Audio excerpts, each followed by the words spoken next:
Bon, je vais parler de ce que moi j'utilise le plus. Bien C'est-à-dire que sûr. moi j'utilise déjà beaucoup les, les images et précisément les mèmes. Les mêmes parce que je gère un blog qui s'appelle Gombo Digital et qui est axé en fait sur le design graphique et les brand stratégies, brand identity. Et pour pouvoir mieux communiquer avec mon audience, les designers, les personnes dans le domaine de la communication, etc., rien ne vaut que de l'humour en fait. Parce que quand vous êtes dans les agences, c'est pas tout le travail. C'est vrai qu'il y a tout le travail dont vous rêvez et tout ça, mais il y a beaucoup d'humour et il y a beaucoup de blagues derrière, en fait. Et essayer de se remémorer, en fait, ça à travers une agence qui sera, en fait, une agence de distribution automatique de sourires, en fait. Vous voyez? Donc, j'essaie de créer ces anecdotes-là, ces situations qu'on rencontre souvent à travers des petits mèmes pour pouvoir essayer de faire passer des petits messages dans l'humour, etc. Ça, c'est très engageant envers ma communauté.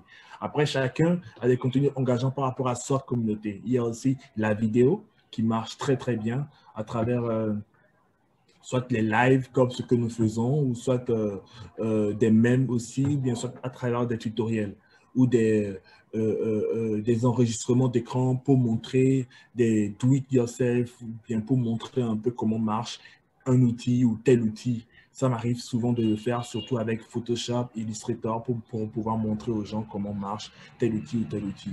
Et puis, nous avons les podcasts en son, nous avons les contenus en son, les podcasts qui marchent très bien, surtout avec des communautés très, très nichées.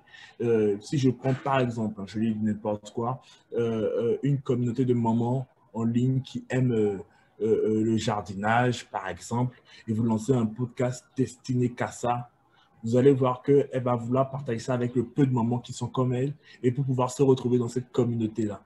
Donc, en fait, ce n'est pas, ce que moi j'entends par engageant, ce n'est pas surtout un contenu viral, comme les gens le confondent, c'est-à-dire le contenu où il y a beaucoup de likes, etc. Il y a beaucoup de likes, il y a beaucoup d'interactions, non. C'est du contenu où ta niche s'engage avec toi, elle réagit, les gens à qui c'est destiné réagissent comme il le faut et continuellement par rapport à ce que tu publies, en fait, et sans la chana.